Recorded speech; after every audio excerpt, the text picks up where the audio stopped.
Ladies and gentlemen, last time we said until next time, and today is next time. So, welcome to another episode of Self Literacy, where we delve into the intersections of faith, relationships, and self development. My guest today is a friend of the show. I've missed him, and for this episode, he decided to grace me with his presence, and I'm truly thankful. Dr. Tapelo Mokwazi, sir. Yes, How you sir. doing, man? I'm doing well, thanks. I'm looking for something. Am I still a guest? I feel like that word is used. You're the friend.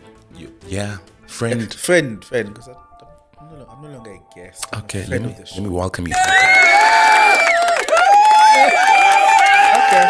Thank You want this one? Yeah, that's fair. Okay, Yeah. when I say something dope, you can yes. I'm not gonna do that. Why? Why not? Yeah, you're making me work, my man. Over time. We are here to work. I hear you. Yeah. It's good to have you, bro. It's good to see Yes, you. Thank you. Good to have you back. Good to have me back. Haven't seen you in a while. Yeah, I've been up and about, Yeah. busy doing this and that and the other. I think let's do a quick check-in. Are the cameras rolling? Yeah, I think so. Yours is not rolling, is it? It is. I am rolling, aren't I? Okay. How you been, bro? Been good. Yeah? Been surviving. Surviving. Been happy. I've been happy. I've been learning. I've been doing my bit to make the world a better place. I've been doing my part. Yeah. Yeah. Yeah. You've been happy, you say? Yes, I am happy. Yeah. Okay. Somebody once said, don't subscribe for happiness because it's a fleeting feeling. Rather target joy. And I'm interested to find out what you think about that. Now you make me think I've been happy and content. Yeah. Yeah. Dude, this is just a lot of work. I can't do this. No, a lot you of work. should. It's a lot of work. I've been content. Yeah. It's like that constant happiness, joy, Yeah. fulfillment. You're just content. Yeah. Even if you're not happy, you don't look happy, but you're content. Okay. You're okay with yourself, with what God has given you, with your daily bread, you have a family, you have so many things to be grateful for. How can a man not be content? Yeah. How can we not be content? Yeah. Yeah. What's happening in your life right now? What? This is my very first Father's Day as a father. Yeah. For me, that's like the biggest moment because it's another testimony to the fact that I'm living my dream. I've been living a very long dream. My life has been like a very long dream that I've been experiencing head on and that I've been experiencing with so much grace and resilience and so much reflection. You know, so this is another moment that counts everything. Yeah. So I keep on having one moment. I'm like, okay, this moment counts all other moments. And then another one comes like, actually, the latest one counts all other moments. So I keep on counting all these moments. Yeah, the counting never ends. But all of them put together, they make me content. That's what I'm saying. I am content. Yeah. And how are you feeling about the fact that it's Father's Day in about 2 days? It's your first one. I'm feeling good. My boy's not feeling well. I was supposed to have gone to his school because they had a Father's Day thing going on. So I couldn't because he's not feeling well. Yeah. So they had this, the best dad ever. Yeah. Yeah, and I've been listening to Superman by Kesper. I see you. Da, da, da. Yeah, and I'm thinking, okay, so I could imagine him saying he thinks I could be a Superman. Yeah. Yeah, he goes on and on hearing about this, Superman that. And then he looks at me and he thinks to himself, nah, I think my dad could be Superman. Yeah. And that's the perception you want him to have of you. I wish Yeah. it's wishful thinking, but the real work comes with being a good father, being a present father, and being a good husband, being a good partner to his mother, Right. creating an environment that is conducive for him to be himself and to enjoy every moment of his life. Yeah. Because he's taught us to live in the moment. I think I've never lived in a moment like this before. Wow. Okay. I've never. This is like the first Living in time. the moment. Yeah, that's something I've been struggling with all these years. Yeah. But now I'm learning to understand that you have to enjoy every moment life throws at you. That's beautiful. Whether it's good or bad. Yeah. But you need to enjoy every moment. I've actually bookmarked what you just said, living in the moment. Yeah. And I'd love for us to explore it a bit more later Okay. Let's try that. on this episode. I just on that whole Father's Day thing, right? Obviously, your son is still a minor. Yeah. He's very, very young. How old is he now? How many months? It's 9 months now. My goodness. Yeah. Shoo. Yeah, I've raised a good boy. It's 9 months, Tubbs. It's been the longest 9 months of my life because you see it's been like the longest 18 months of my life because Okay. you have the 9 months while God was busy baking him in the oven, Yeah. and you have another 9 months where now you see this God's beautiful creation Yeah, yeah, yeah. in your arms, in your face every day, and now you're thinking, wow, okay, this guy is growing up every day, Yeah. and he's becoming a different person every day, Shoo. and he's teaching you a lot about yourself Yeah, yeah, every yeah. day. Yeah. He's all he was born with a lot of information. You just need to open your eyes and follow his lead. Yeah. If you don't, you're missing out. He'll teach you a lot. Pretty cool. Yeah, about himself, what he wants, what he doesn't want. Yeah. Without saying a word, without uttering a word. And also about yourself. You get to understand that actually I'm patient enough, or I'm not patient enough, or I'm very understanding, or I'm not very understanding. 100%. Yeah, so So, what I wanted to find out from you is Yeah. he's young and he'll grow up to be a mighty man of valor, right? Yes, yes. A mighty man of God. How how do you want him once he's grown? How do you want him to celebrate you, especially during times like this, your Father's Day, etc.? oh, it would be nice if he celebrates me with words. I think if he can use words. Yeah. Yeah, if he can use words, and if he can be kind to anyone, I think for me that would be enough. But I'm saying specifically on Father's On Day. Father's Day. Yeah. He might just take me out for lunch. Take your pops out for lunch and tell your pops what's happening, what's been in your life. Because me and his mama are of the opinion that we're raising him to be independent, and we're hoping that his first 18 years would be an opportunity for us to shape him, his mindset, his life, what have you.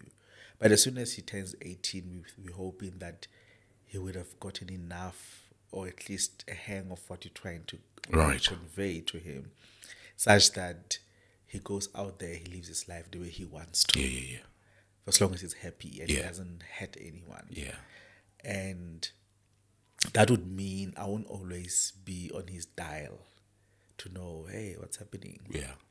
But I'm always imagining that moment where when we meet, when we catch up, we catch up. Yeah, yeah, yeah. Yeah.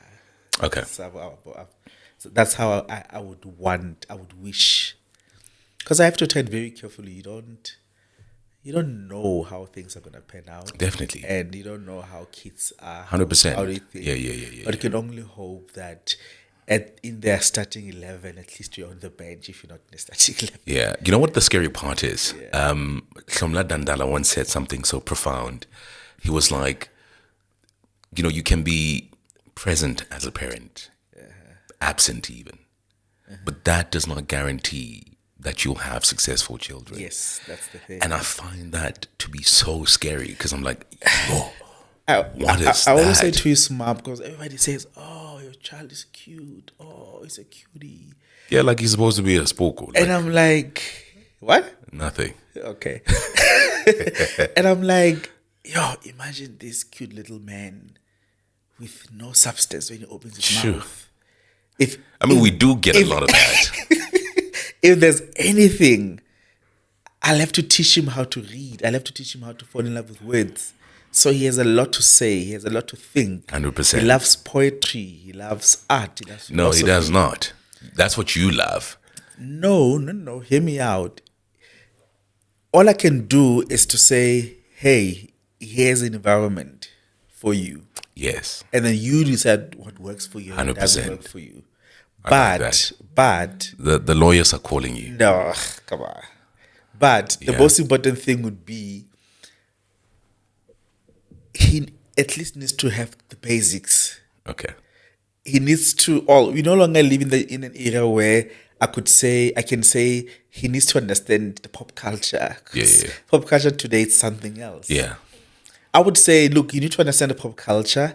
You need to know who Jay-Z is. You need to listen to Jay-Z. You don't have to. And if you wait. watch this 18 years from now, I'm saying you do not have to. This- Your father came into studio today, and we've done some upgrades. I beg your pardon. A few paintings, etc. Frames, Interjecting now. and then he sees a frame and he doesn't see Jay-Z, and he's like, "No, but why is Jay-Z not here?" And understand. Yeah, but you have Drake. How can you have Drake and Chance the Rapper and not have Jay-Z on your wall? That doesn't make sense. Okay. Yeah. Point is, he needs to get a sense of what is happening in the world, and whatever existential crisis he might come across or experience Yeah. or think Yeah. he's going through, he needs to back it up with a lot of thinking. Okay. And that can only come from art, being into art, philosophy, poetry, and listen to Jay-Z, listen to hip hop. It's like the closest thing, the easiest thing for him if he doesn't want to read books. I get you. Do you see what I mean? I get you. So I don't want him to be me. I want him to be himself, but inspired by me. Okay. How Jay-Z puts it, a whole glass of Bay and a dash of Hove. So I'm expecting a whole glass of Rumi with a dash of me and a dash of his mom, and then we're good to go. Okay, cool. That's it. But we did say it's wishful thinking. It's what every parent want for their 100%. children, not so. I hear you. Yeah, I hear that's why I said we don't know how things are gonna work out, but trusting God can Even only if you hold- like Soli Moholo, it's fine. You know, it doesn't have to be Jay-Z. I'm just saying, Rumi. If he loves Salim Hole, he's a legend. He was a legend. Yeah. I loved his music. Yeah. TKZ, you know. TKZ, of course. TKZ. Yeah. Yeah.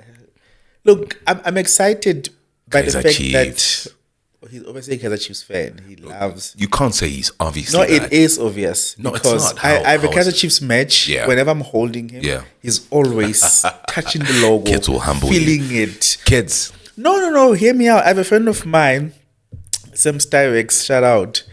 His kid is a Man U fan, and his kid is, if we miss 9, his kid is 7 months. So our kids are like more or less. So his kid is a Man U fan.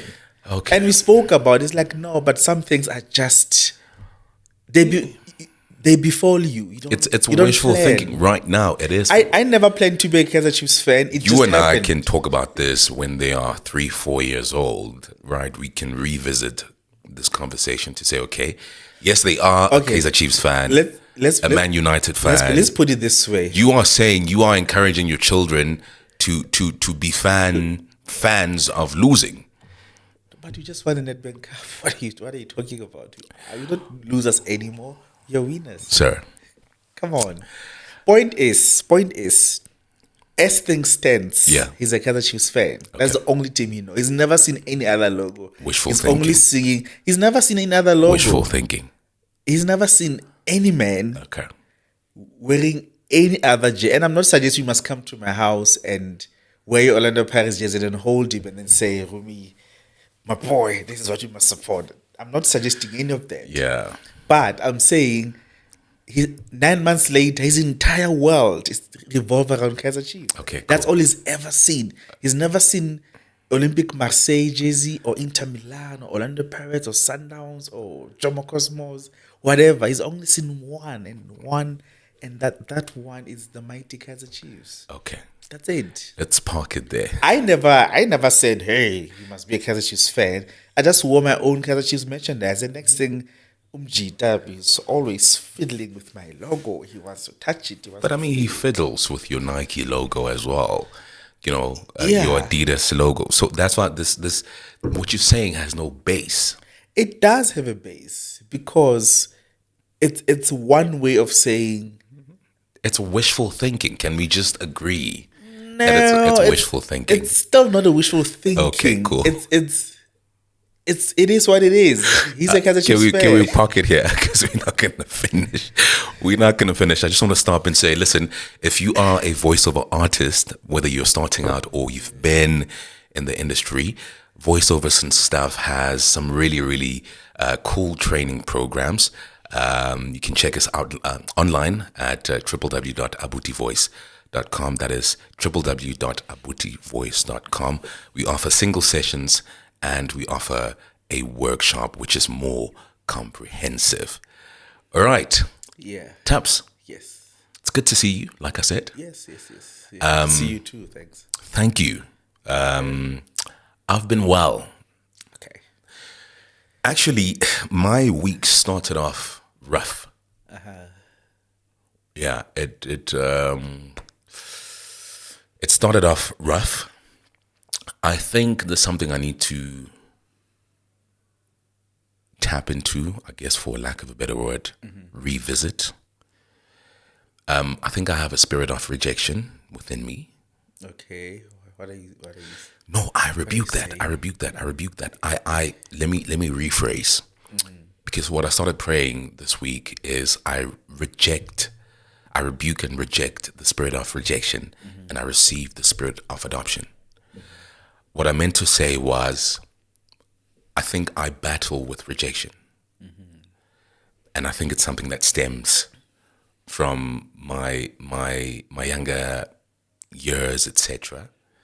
And it's crazy because sometimes you think you've dealt with certain things, and then something happens, then you are triggered, and then you realize that, hey, I haven't really fully dealt with this thing. Yeah. And so my week started off like that, where something had happened.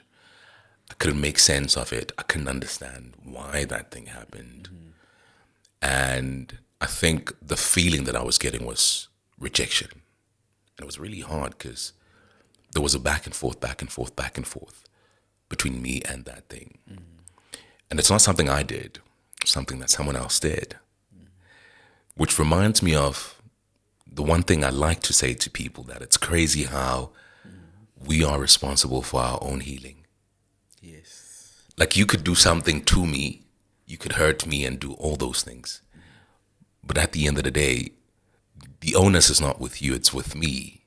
The responsibility is not with you. Absolutely. And whether I get a I'm sorry from you or not, like, that's besides the point. Like, I still have to do the shadow work. Yeah. So it was quite interesting. It was really, really interesting, like how my week started. But I spent time with God trying to unpack this, asking him to help me, really understand where I'm at. Because oftentimes people don't want to trust God with their emotions, with their feelings. We want to trust God with every single thing, but our emotions and feelings. So I set aside time where I spoke to him, and I don't know what happened, but I eventually got out of that emotion, that feeling. But I think the lesson for me, or the realization, is that there's something which ties to rejection that I probably have to go see a professional about. Yeah. Look, I've been through that phase in my life. Yeah. And I've seen how the very same face continue to repeat itself constantly up until your body starts to think, okay, there's a pattern here, something's going on here. So to protect ourselves from whatever that is that we're trying to figure out, let's take in the letter R. Let's take in rejection and let's internalize it. Let's swallow it. Let's internalize it. Let's make it part of our DNA now, or part of our headspace, part of our body, part of What do us. you mean by that? Let's make it part of our DNA. Okay, I'm going to explain that now. Okay. Once we do that, then it means you can throw any punch our way. It still wouldn't make any difference because we have the armor. We build a wall around it. So it's like your body produces a hormone called cortisol. Yes. High level of it means you are used to disappointment, you're used to drama. So you are in that fight or flight mode. So the thing about human being is, well, with the thing about animal is they either attack you or run away, Right. or they're either in a flight or fight mode. Right. But with us, we're either in a fight or flight mode and something else. That's why they say human mind is something crazy. It will do stuff that you could never imagine it would do. Yeah. So you start to internalize disappointments, rejection, all these things that are supposedly meant to make you stronger, to make you a better person, build your character. Right. But they somehow they don't really build your character. They hurt. People always say, "What can kill you make you stronger?" But it hurts you. But do you think It I was doesn't make you stronger. internalizing it? The thing is about the whole experience is you don't know what's going on. Because I was trying to understand it. And Yeah. in the midst of that, right, what I did is I then started reading again the book of Proverbs. Because I've learned something very, very interesting, and that is the vengeance of God. You know, because number one, we are all image bearers. God is for everybody. Yeah. Right? Even the people who reject him, he's like, listen, I stand with open arms, with a warm embrace, just like the prodigal son's father did. He left, abandoned him. He went and he squashed his inheritance, right? And then he realized, this is not it. I want to go back home. Yeah. And the father was standing on the porch, or maybe stoop. Yeah. South African English. Yeah. Yeah. I do say I am Mr. I wanna high. Yeah. And the Bible says he started running towards the sun, right? So God is for everybody, and that's the mental picture that I have of God. He's so accepting of every single person, right? And so what I've learned is that when you do me wrong, it's not that God is upset with you or now that he hates you or anything like that. No, because he's for everybody. Yeah. And oftentimes what we do is, what I've learned about the vengeance of God, it's not necessarily about him now punishing people. No, it's not necessarily about that. And that's why he says, vengeance is mine, not yours. Not yours. Yeah. And so oftentimes what happens is when people do us wrong, we want to retaliate. And the reason why I ended up reading the book of Proverbs is because I realized in the moment that I needed wisdom. To understand certain things. But also to not put it in my own hands and act in my own understanding and in my own, I guess, leaning on my own understanding, my own power, just as it's written in the book of Proverbs 3, right? So I didn't want to do that. I wanted to understand what the Bible says, and I mean, I'll read you something that I wrote from my time in devotion. Wisdom is a tree of life to those who embrace her.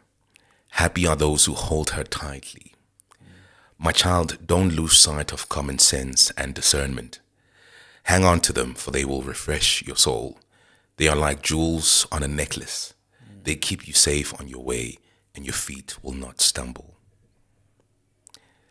So these are some of the things that I noted down as I was reading, like the book of Proverbs. So the book of Proverbs has about, I think, 31 chapters. And so if you want to maybe get into like a Bible study, Bible plan, it's June now. June, I know it has 30 days.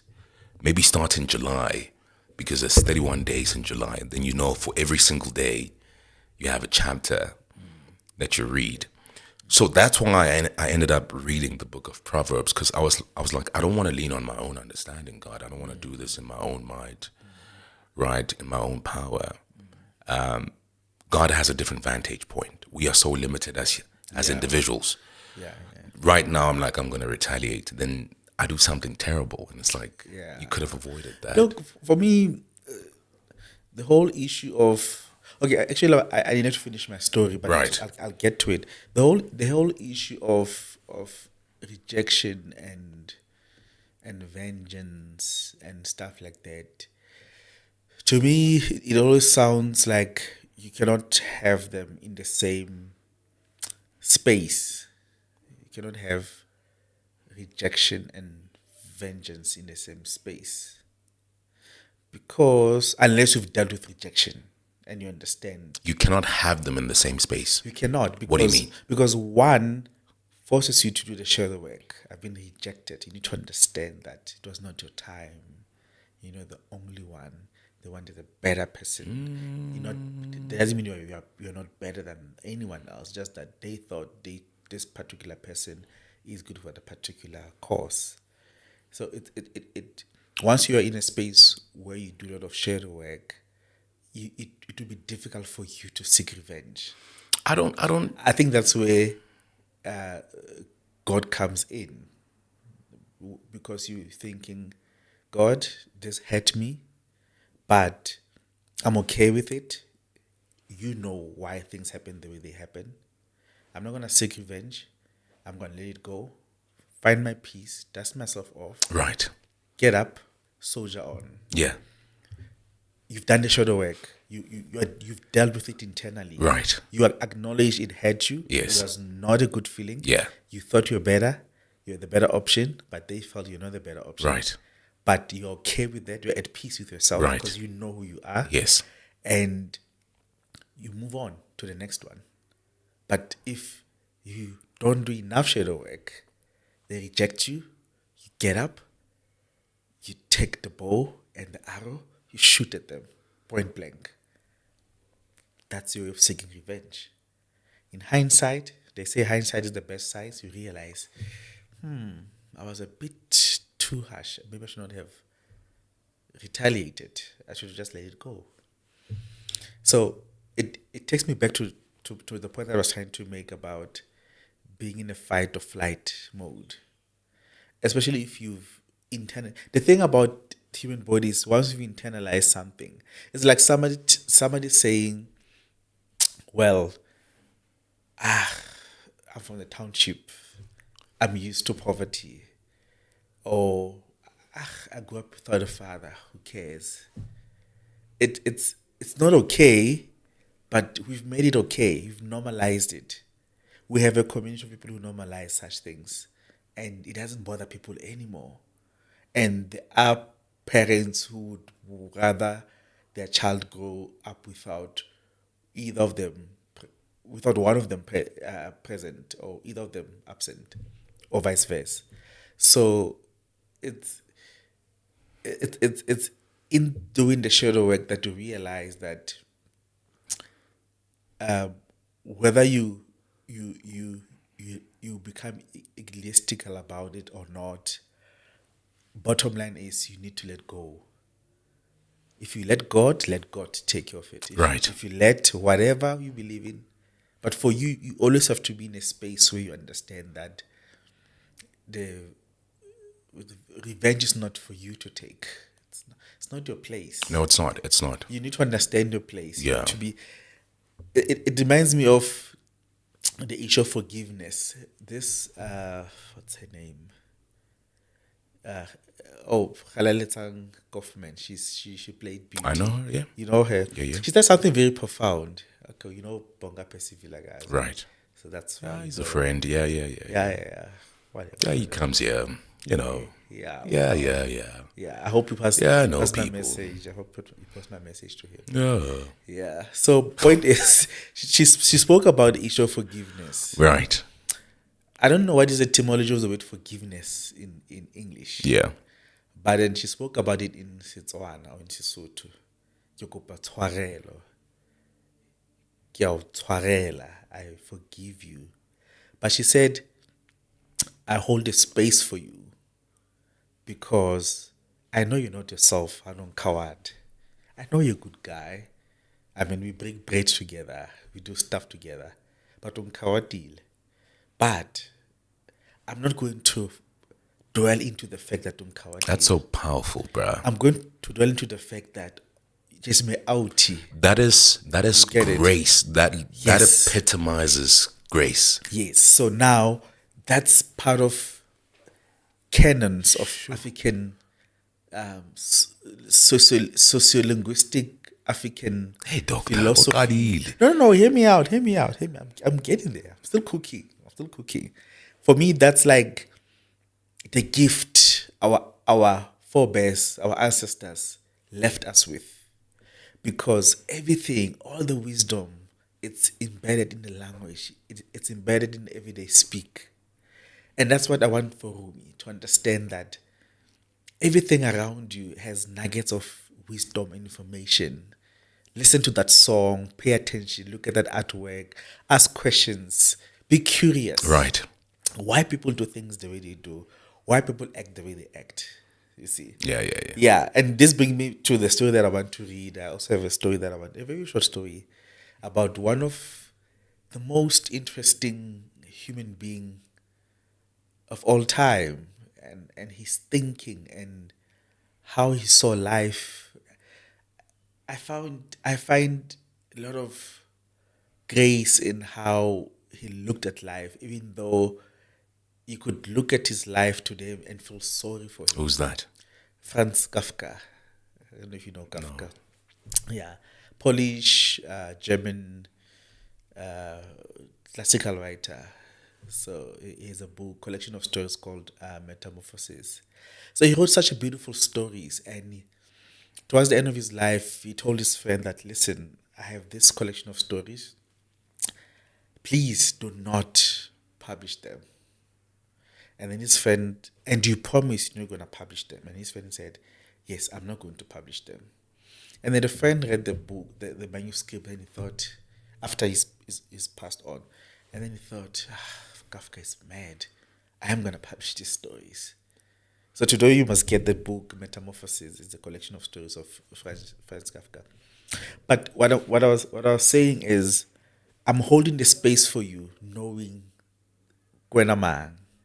I'm holding a space for you, knowing that you're human, and I'm human too, and I could also make the same mistake, and I would expect you to hold the space for me, so that I find myself.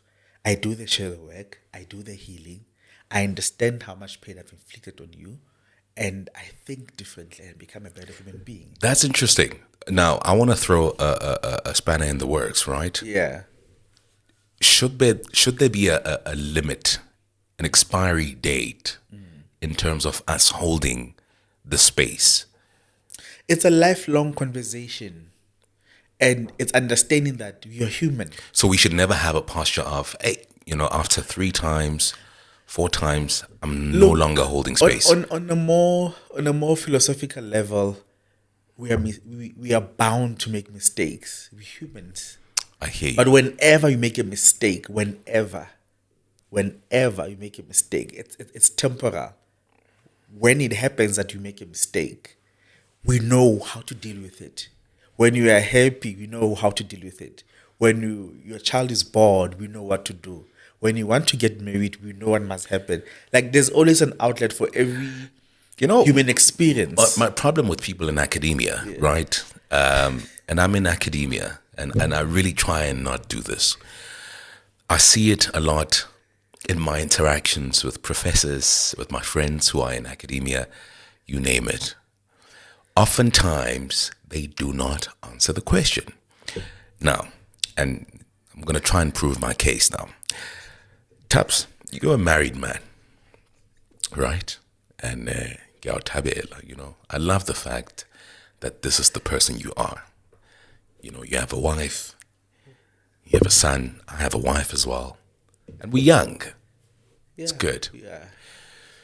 Have you ever been cheated on? By who?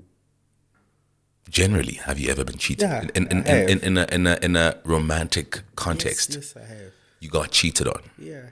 Okay. That's like 1,000 years ago. 100%, yes, I get that. Yeah. So the person that cheated on you, you loved them. Yes. And they cheated on you and they broke you. They caused you Yes. heartache. Yeah, but I'm healed now. 100%. Hallelujah. So when you got cheated on, did you go back to that person? And hold a space for her. Yeah. She never asked me to hold a space for her. But you see, now you are introducing No, a new conversation. No, I'm not. I'm just trying to show you that there's something we do for everything that happens. But the shadow work, if you've done the shadow work, I don't need permission from the other person, or I don't need. Remember, you need to do the shadow work as well. Correct. I'm the perpetrator. You're the victim. As the victim, sure, I do expect you to come to him and say, Tabs, man, I'm sorry, I messed up. Forgive me. Yeah, but Tabs, Right? no, I don't Hang agree. on, I don't hang agree. on, I know hang where on. you're going. Hang on. Remember what I said when Hear we me started. out, hear me I'm out. gonna let you now. I'm still cookie. I'm gonna let you. Okay. Remember when we started what I said to you when we spoke about rejection? I said to you, it's so crazy that irrespective of what you do to me, I'm responsible for my own healing at the end of the day. Yes. Whether Yes. you come to me and say, yo, Tawang, I'm sorry, I did this, I did that, I'm sorry, please forgive me, etc. So I find it rather interesting that your response is, this person never asked for you to hold them space. Listen. How many times do we even see that where people come and say, you hold space for me? I think for me that is not the point. The point here is in building a community, in acknowledging that you're a human and you'll forever make mistake. There's always something. There's always a time and place and space for both the victim and the perpetrator to be in and talk about the issues without persecution without persecution. So the point that I'm making here is I'm not referring necessarily to the scenario that you're making where somebody inflicts a pain on you.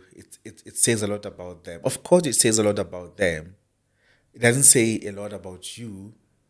I get that, but I'm referring to a space where you and I need to sit and talk about what happened. And if you ever decide one day, man, me and Tabs having been talking for like 30 years, I want us to go. I wanna drive to his place and ask him if you can sit and talk. Automatically you would know that I can hold a space for you. Holding a space for you means I'm willing to sit down around the table like we are now and hear you out. Tabs, you know what I did to you 30 years ago, man? Man, it was bad. I've been holding on to this thing thinking, man. Life goes on. But this is at least in Kawata for the last 30 years. I keep sharp. So go about it and see how we can make sense of it. That's one side to it. Bottom line is there's an outlet for everything in our human experience. But as sometimes Africans. sometimes It doesn't. You can say it's not practical. No, I'm not saying it's not No, practical. but I'm saying you can say it's not practical because that's not how human beings think today. No, that's not what I'm saying. I'm saying But I'm saying you deep can down say we that. need to understand what Yeah. grace means Yes, but that's and part what of the definition of grace. Yes, Grace sometimes is saying, "You hurt me, but I'm going to be so gracious.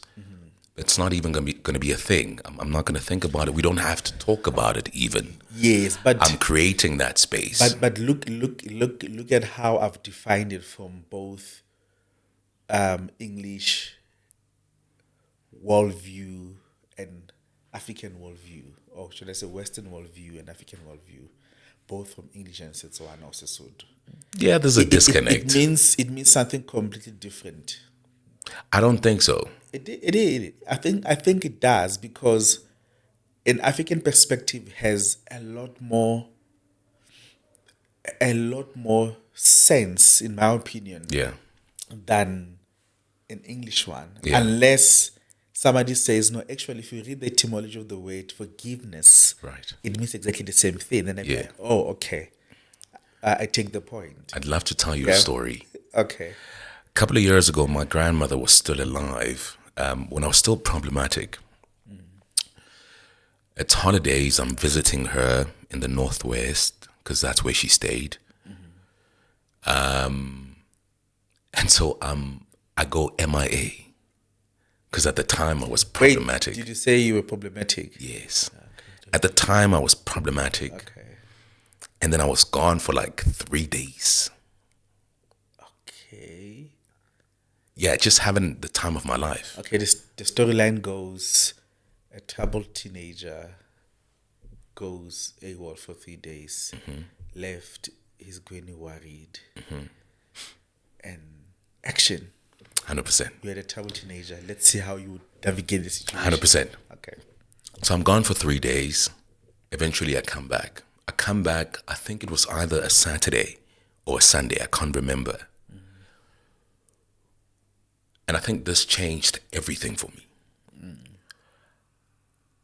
And I remember the one day when my cousin sister and her husband at the time, they were looking for me. So they went into this pub. I was in the pub. And I saw that they were looking for me. Yeah. And I hid. Yeah. Don't judge me. No. Right? Yeah. And then eventually I showed up at home. Yeah. Got there, saw my grandmother. She saw me. She saw me in my state. And I think she said less than 5 words. She said, "Are you hungry?" Well, it's not less than 5 words. Yeah. But she didn't say much. That's Yeah. the point. Yeah. She said, "Are you hungry? Did you eat?" And then she said, "I'm going to run you a bath." She's holding a space for you. We never spoke about that thing ever again. Yeah. Never spoke about it. Yeah. And I think it taught me the essence of grace. Yes. Holding Right. a space. Yes. And I'm saying go in. This is what I'm saying to you. Yeah. That you talk about holding a space as us sitting down, talking about it, that you know what? Umpinchak, tabang, umpinchaka taps. And I love you, and you know that I love you. But don't kawatile mfethu. Blind. We talk about it. Yeah. That's the one side. Yeah. But then there's also the one side where, like my grandmother, right? You are being taught something in the moment. We don't see it that way. Yeah. And I think she taught me a very valuable lesson about grace. That not everything that happens I need to confront. Yes. Or react to. And you can react, but you can react in your own personal space. Okay. Does that make sense? I see. Yes. Like me spending time with God, I'm letting it all out because I'm not understanding. Why am I feeling like this? It shouldn't be a big deal, but clearly this thing is not sitting well with me and I'm not okay. I need an outlet. Also understanding the role that I play in people's lives, how I need to show up in people's lives. Do I need to be at this space, whatever you want to call it, right? So I'm going to seek an outlet. God is my outlet. I'm going to talk to him. Lord, this is what happened, right? It's a minor thing. It looks like a minor thing. If I were to tell somebody, they might think, this is minor, Tabang. You know, why is it affecting you this much? But clearly there's a reason as to why it's affecting me this much. Of course. Maybe it's something, history is repeating itself. Because when It could be a trigger. I sat down, I was like, this has happened before with a different person. It's happened, and it's happening again with another different person. And so I think maybe my heart is just like, it's feeling it. Yeah, it's part of. It's part of, I guess, life's way of showing you that you haven't dealt with it. 100%. That's why it keeps on repeating itself. Yes. And that has been my love life, my whole life. I keep on meeting. How does we used to put it? Same script, different cast. 100%. How many retakes of my life did I have to go through? Shoo.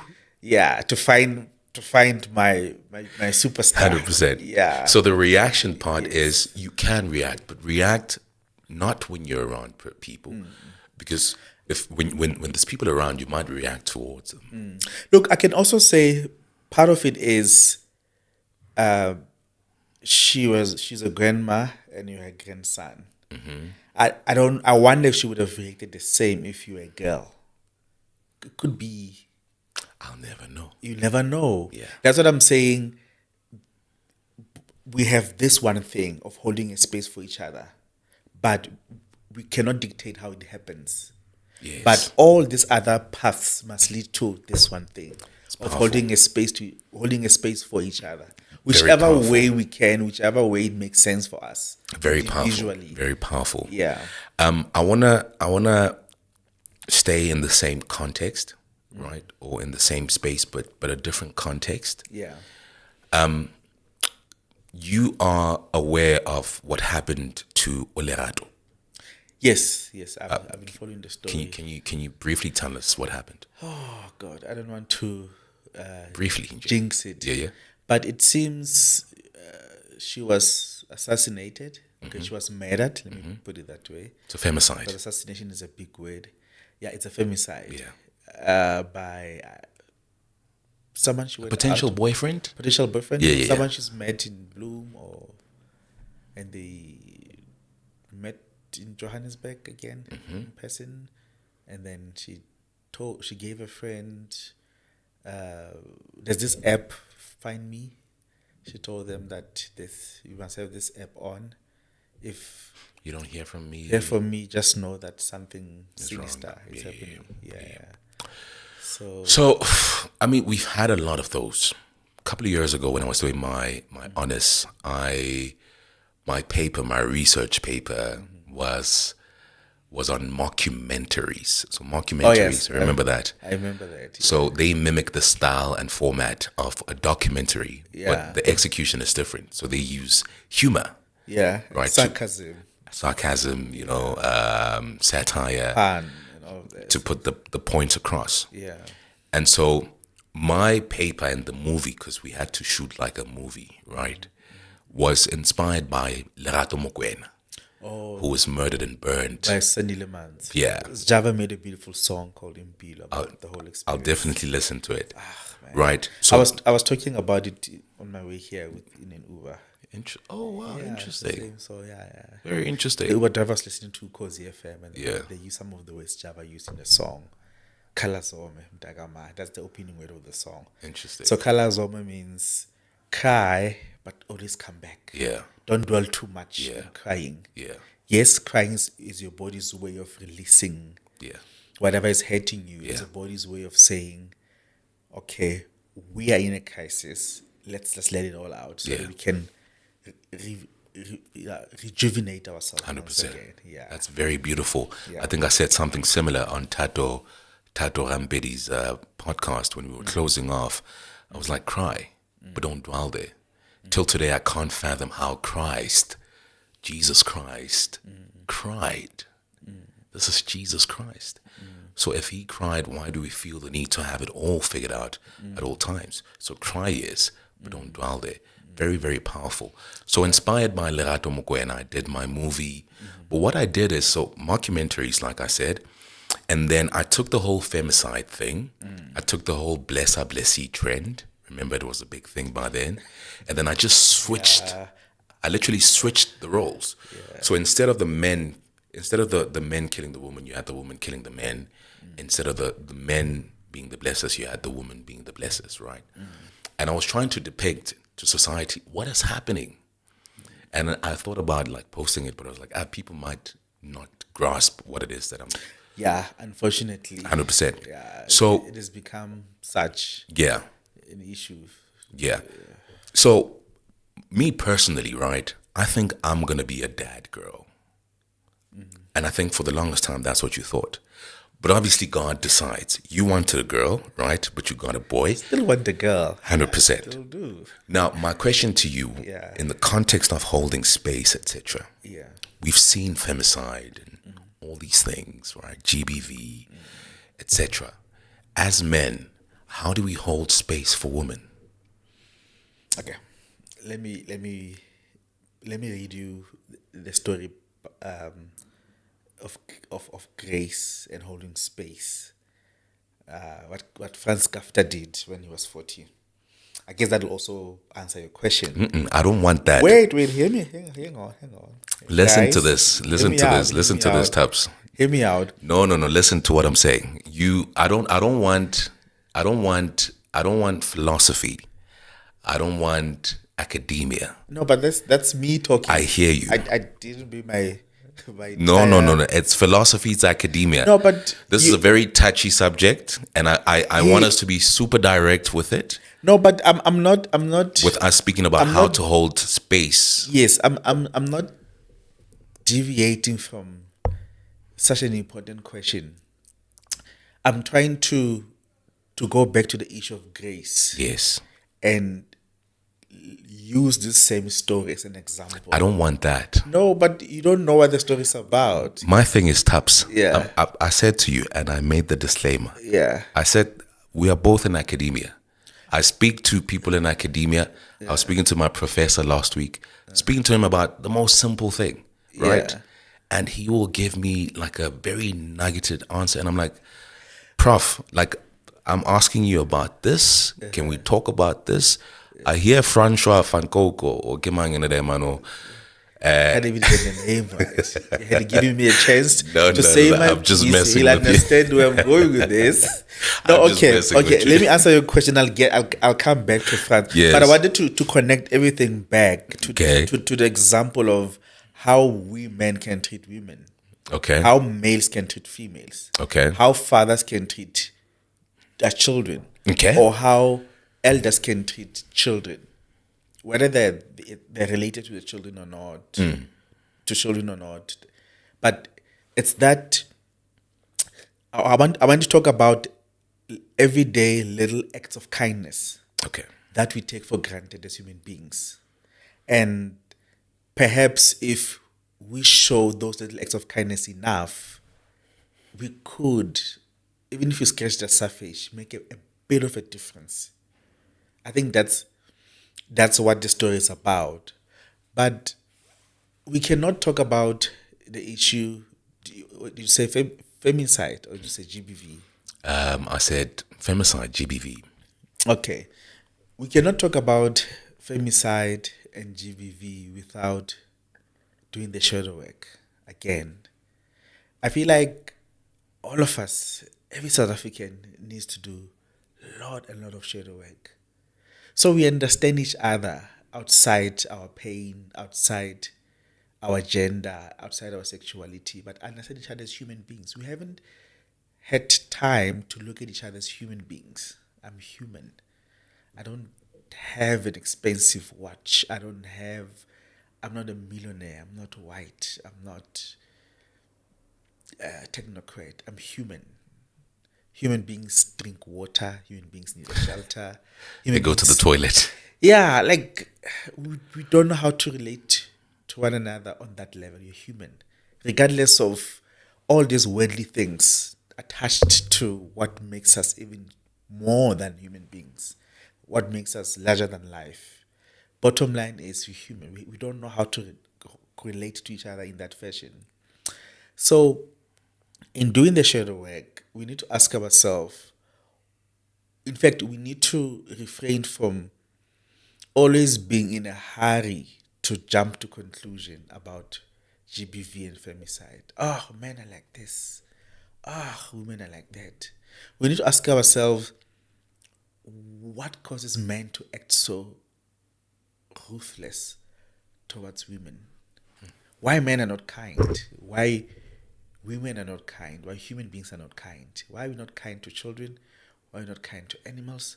Why are we not kind to the planet? There's something that is missing. And it boils down to unresolved traumatic issues, unresolved childhood issues that will always trigger you uncontrollably. You and I are very fortunate that our traumas have not triggered us to do something as extreme as killing a woman so ruthlessly, like men who have done that out there. And it could happen to anyone. I don't think people wake up and plan these things. In as much as when it comes to the case of Karabo Mukwena and Olerato, we can say the same thing. So for me, it was on to the most important thing, doing the shadow work and asking ourselves, when are we going to sit down and try and resolve our childhood traumas so that they don't trigger us to do things we never thought we would want to do, because things we never thought we would ever do. Yeah. Because every man right now who has done such atrocious acts of crime, if you sit them down and say, but why did you do what you did? Part of the conversation would be, I'm sorry, I never meant to kill your daughter. I never meant to do what I did. Because in hindsight, they reflect and they realize, oh no, what I've done is wrong. So when someone does something like that, do we call them a monster? Yeah. But behind the monster, who is this person? Because we're quick to say he's a monster, but you don't want to understand what made a monster a monster. And who is the man behind the monster? Who is the boy behind the monster? Who is the persona or the person behind the monster? Our conclusion is men are trash. That's it. But we don't have time to delve very deep. What role is the society playing in perpetuating the stereotype or in making men trash and in making men do such horrible crimes against women or vice versa? Why crime is so high? Why we have lawlessness? Why we have children who are abused by adults? Why do we have pedophiles? Why do we have all these things? Yeah. What went wrong? How can a human being whose prefrontal cortex is fully developed to know what is right from what is wrong, why would they do such a horrible thing to children? We don't ask those questions. We always want to jump to conclusion. He's a horrible man. Of course he's a horrible man, but who is the man behind the horrible man? What made? Who was feeding this monster? And how long did it take for this monster to come out and attack women, hurt children, hurt adults? So do you think by asking those questions, we then find the root? That's the only way to find the root. We're not interested in finding the root. We always want to look at the finished product. Yeah. You are a monster. You are a horrible person. You are a deadbeat father. Well, you're not a horrible person. Don't understand why I'm a deadbeat father. Why I'm a horrible man. Yeah. Yeah. Tabs is amazing, guys. You're amazing. Thank you. Can I get a chance now to read my Kafka story? Okay.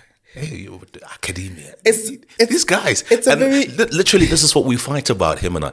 Oh, just by the way, guys, Tabula and I have been friends for what now? 11 years. Yeah. So when we fight, it's not serious, and we fight about smart things, which is something I like. So I'm gonna give you a chance, but I think at the back of your head, this is what I want you to think about, and we're gonna close, right? Yeah. Is it fair? And this is the question. Is it fair for women to say, if there's no ring by X amount of time, I am out?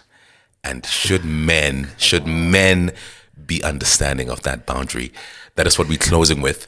Don't I answer would rather yet. you listen to my Kafka story than answer that question, because it's okay. There's a couple of these. I'll get to the statistics Nah, of it. What? it isn't. It isn't fair, but personally, I've developed like a certain level of understanding when it comes to that whole thing. You know what I mean? Because at the end of the day, it's another person's beliefs, and you know that has to be considered rather than just toiling more and I battle. You know what I mean? Like in the past, it was strictly I don't believe in marriage. You know, like I believe in lifetime partners. You know, living in that companionship doesn't have to be like king matrimony. You know what I mean? But then realizing that oh shit, it's not just about me. You know what I mean? There's a certain person or you fell in love with that has totally different beliefs from you. Her thingamajigs have to be considered, or else she's selfish. I don't know. That's just my 2 cents. I like, I like what he says. Her thingamajigs. But yeah, so we're gonna touch on this after Okay, we listen to you. so when Kafka was around 40, had married and without children, he was walking through a park in Berlin one day when he came across a little girl crying. She had lost a favorite doll. That's why the little girl was crying. So Kafka, ever the most sensitive soul, offered to help her look for her doll, but they couldn't find it. So he told her to come back the next day for them to search for the doll again. The following day, still no sign of the doll, but Kafka came with something else, a letter written by the doll herself. So the doll writes a letter to the girl who lost it.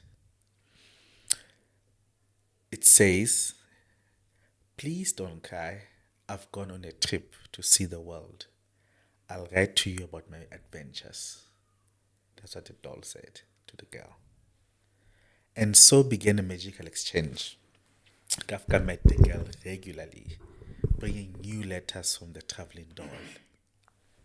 Each one was filled with stories and adventures that made the girl smile and imagine her doll's exciting journey. Eventually, Kafka brought her a new doll. The girl was puzzled. "This doesn't look like my doll." Kafka handed her one last letter, and it read, "My travels have changed me." That's what the doll wrote. The little girl rather, accepted the new doll, and it became just as special. Kafka passed away a year later, age 41. Remember, he was going through a lot. He wrote his manuscript and he didn't want it to be published. And he told his friend, "I'm begging you, do not publish this manuscript. If we do, I'm going to turn in my grave and I'm going to make your life miserable." Well, that's not what he said. I could just imagine that what he would have said. So years down the line, the girl, now a grown woman, discovered a small note hidden inside the doll in Kafka's handwriting, and it read, "Everything you love will probably be lost, but in the end, love will return in another way." So this is the story about grief. This is a story about holding a space, like we've been talking about, and it makes you understand what how grief works, and what holding the space does, and what it means. You see, so the point, I think I've made my point. I don't need to say anything further. But the point is, we get to understand grief in a much more better sense. 100%. We get to see everyday small little acts of kindness. We get to see grace. You spoke about grace. We get to see grace. We get to understand how grace works for those who don't know how grace works. Because some men who do these atrocious things, they don't know how to be. You are a man. A man must not cry. You don't know how to cry. A man must not talk. You bottle your feelings. A man must not wear nail polish. There's always these restrictions. Nobody allows you to be yourself, to be. So you don't know, you end up not knowing how to be. But if you understand how to be, then it becomes easy to tap into your soul and be gracious, be loving, be caring, be this, be that. You operate from a place of fulfillment, not place of loss or not place of emptiness. So it's the emptiness that is always messing us up. Yeah. De Beer, the company De Beer, realized one day that actually we are losing a lot of money. It's a mining diamond company, diamond manufacturers of they manufacture jewelry, and diamond is the main mineral they use to manufacture that jewelry. So they realized that actually we are losing out on the market because the diamond sales have plummeted. So they ended up thinking, okay, we need to get a thinker, we need to get a psychologist to help us deal with this issue. And they end up deciding, let's introduce engagement rings. And that way we can boost our sales. And they introduced engagement rings, and they tried to make them as romantic as possible. That, you know what, Tabang, while you're waiting to tie the knot to a lovely Tabucho, just make an engagement ring there, so man. Sharp while we're waiting. So it ended up being a thing. It's the same as a glass of wine. People in Europe used to drink wine like water. And then they realized, actually, if we drink wine like water, we're going to run out. So let's find a way. Let's get a thinker to change a perception about how you drink wine. Guess what they did? The glass. Talk about the palate. You must swirl it. The notes. It hits those nutty notes, that smoky note. Yeah. Bullshit. Bullshit. What? It's a psychologist who said no, guys. I've never heard this guy swear. What? No, it's an academic term. Bullshit is an academic term. It is an academic term. So technically I'm not swearing, I'm being scientific. Goodness. But point is, the issue of, I was getting to the issue of the ring. Remember you asked. So the issue of the ring. I asked about what? Giving your loved one a ring or taking time, something like that. What did you say? What did you ask? So I'm answering your question. Oh, okay. Yes, I'm answering your question. Okay. Yeah. So fundamentally, it's all about perception. No, it's not about ring. We're not asking about the ring. We're asking about time. Yes, but ring forms part of it. That's why I bought an engagement ring. You put an engagement ring on her finger because you're buying time. It's these things are temporal. It's about time, are they not? You're gonna get into trouble. How do you mean I'm gonna get you? You're gonna get into trouble with the woman who watched this podcast. I disclaimer. This is my opinion. I don't want to get you into trouble with You're gonna get into trouble. But bottom line is, all of these things are all about perception and how we've come to make those perception part of our understanding of love. So if you feel your guy is taking forever to put a ring on it, you're well within your rights to feel the way you feel. But I can't tell you what to do But however, whatever you decide is probably what is best for you. Okay. On the other hand, is it about those symbolic intentionism? Do you want to see things happening? Do you want to see a ring in your finger to be convinced that he loves you? Yeah. Do you want? Would you rather he buys you an engagement ring as a way to buy you guys time to say, look, with this engagement ring, I'm saying to you, these are my intentions. Yeah. In the near future, when conditions are favorable, I will then tie the knot. I will send the letters to your family. I will send the cows home. So it really depends on the conversation a couple should be having that you and I shouldn't even be part of. Okay.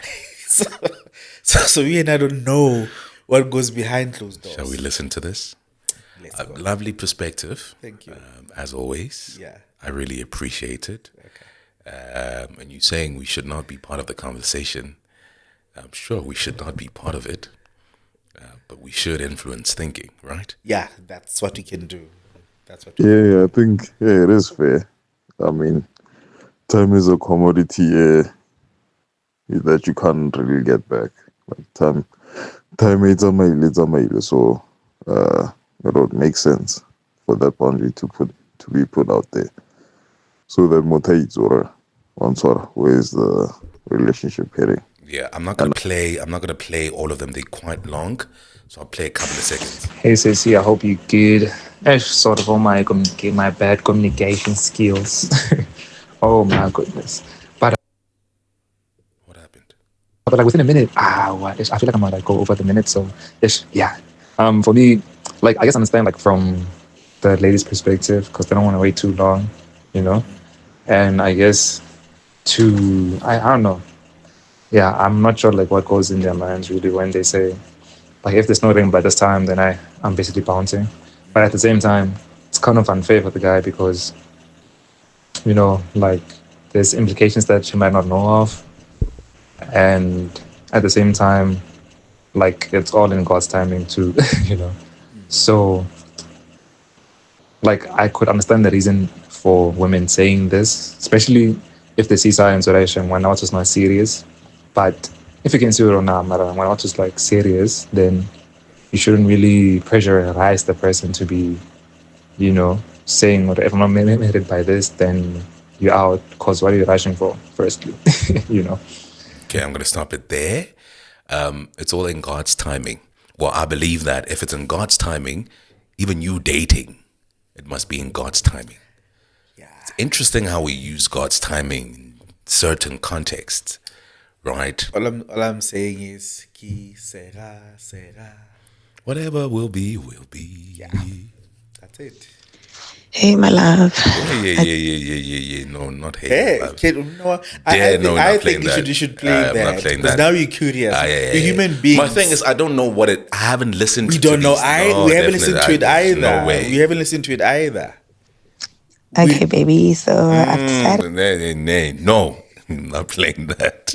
I am not playing that. Oh well, I tried I'm to. not. What if she's telling me that she misses my body, etc. And no, not gonna play that.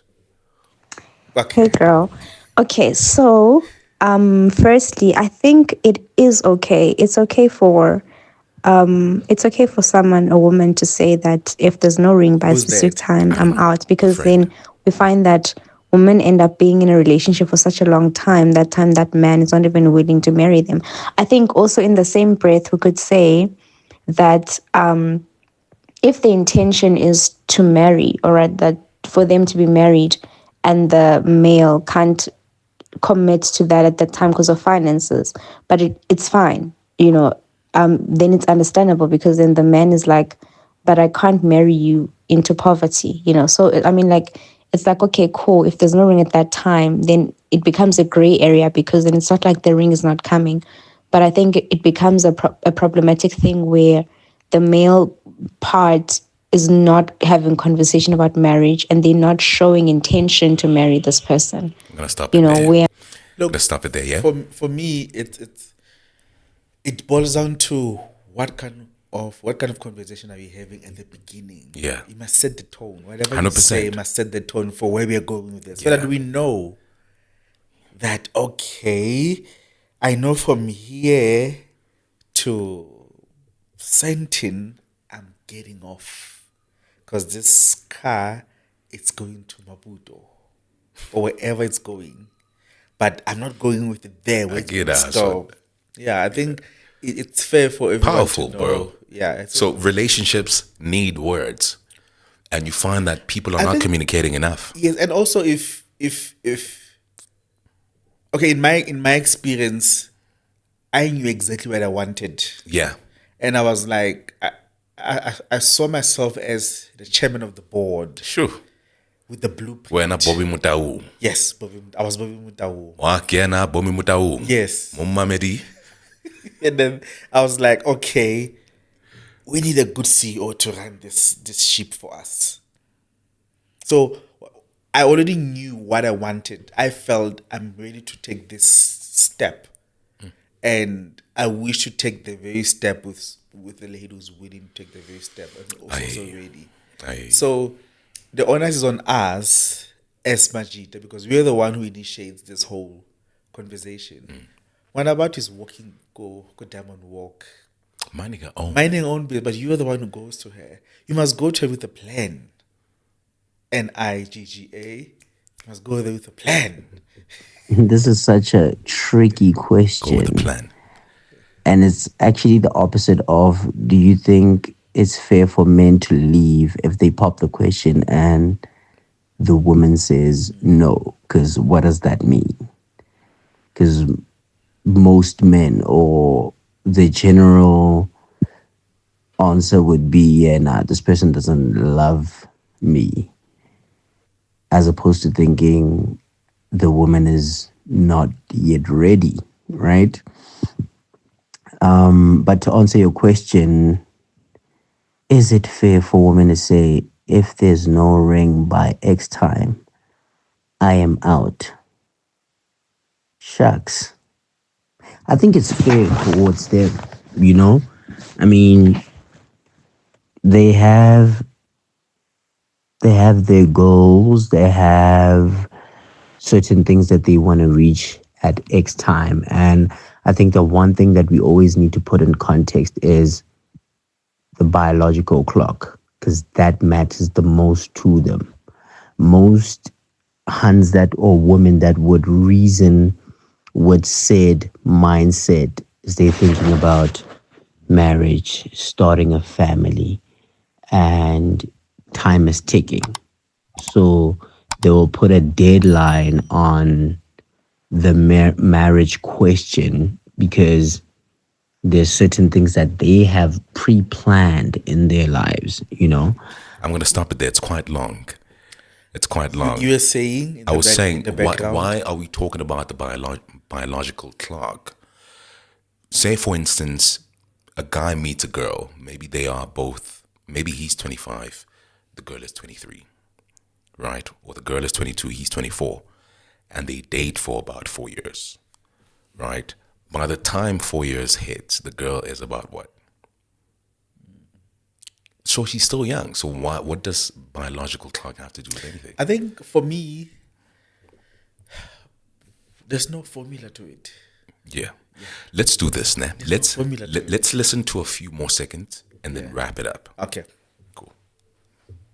Friends, what an interesting topic. So my view is that I do not think it's fair for women to say if there's no ring by a certain time, then she will be out, especially if it was not communicated to her partner. I think we need to go back to basics of communication in the relationship, but most importantly, communicating our expectations in the relationship. My thing is that this gent could genuinely love you, however, does not have the financial muscle to execute this plan. Because remember, after the ring comes the lobola negotiations or the lobola process. From there, it is the wedding ceremony. All this requires money. Who is going to finance all these three things that I just spoke of? Okay, cool. I think it's completely fair. And this is my personal view. One, time is valuable. And for many 100. women and men, I think, especially in their 30s or older, time is a significant Different thing. factor.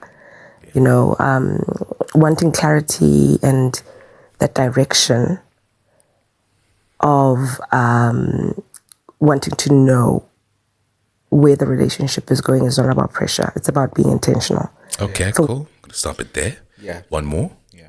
Two more, actually, then we're done. Okay, firstly, life isn't fair. Damn. Yeah, so we can't be sitting there.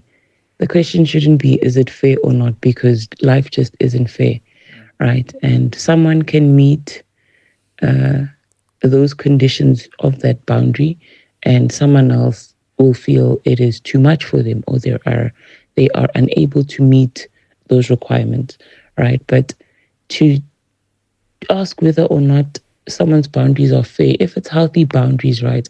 Boundaries that help to keep us safe, boundaries that help to keep us healthy, you know, because in the podcast I've been listening to of therapy and theology, they talk about how boundaries help you show up as your best in every single circumstance, in every single area of your life, and with every relationship in your life.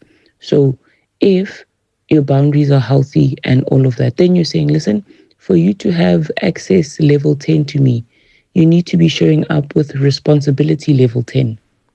Do you get what I'm saying? Okay, cool. I'm going to stop it there. The last one. In my opinion, yes, it is fair.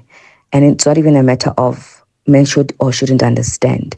If you choose not to understand and respect my boundaries, then it means you don't respect me as an individual. Boundaries, in my opinion, I said boundaries because they are a representation of what I value and my morals as well. And men, bona themselves, are very boundary-driven people. And we as women tend to respect their boundaries more than they respect ours. And society has made it okay for men to just disregard us and disregard our boundaries. And men have a tendency of wanting to talk us out of our boundaries. And that goes to show hore, habaringisiras. You know, and there's that level of disrespect. It should not even be a debate. Hore. If I say this is my boundary, you have to respect it as a man, because it comes from a place of as a woman saying, this is what I value, this is how I see myself, and this is what I will not tolerate. Right. Finish and stop it clap. there. 100%. Finish and clap. Mixed reactions. Yeah. Mixed feelings. Yeah. A lot of yeses, a lot of nos. Yeah. Well, like I've said, there's no formula. 100%. You do what works for you. Yeah. Yeah, that's it. And I mean, I'm hearing a lot of people talk about boundaries. Yeah. Understand that for people to know your boundaries, you have to communicate them. Yes. So I very key. think what I'm Very key. picking up is it boils down to what is said, and also like within the relationship, that the reminders to say, hey, these are my boundaries, because sometimes people do forget. Yeah, what is said and done, because Yes. your actions, they also speak. 100%. Yeah, but at the end of the day, there's no formula. No formula. Do what works for you. 100%. That's it. Taps, listen, bro. I love you. I appreciate you. Thank you so much for coming. Yeah, like honestly, thank you for coming. Thank you. I love for having me. I'll also invite you to my podcast. Yeah. One day. What's let me not say too Laughing much. at me. He thinks. No, I'm not I'm- laughing at him. No, you know, he says stuff like this, right? And I'm the one that's going to be producing his podcast and putting it together and all of that. You're producing my podcast. I'm You're not shooting. I'm producing and shooting it. You're producing and shooting my podcast. Yes. Not your podcast. That's what I'm saying. You'll be invited to my podcast. Dude, always a pleasure, man, hanging out with you. Thank you. I hope you enjoyed the conversation. And please remember to like, subscribe, share this with your world as well. Super exciting, man. His podcast is coming up super, super soon. Because for life. And yeah. Nedbank Cup Champions. So 2025 champions. Until next time, cheers.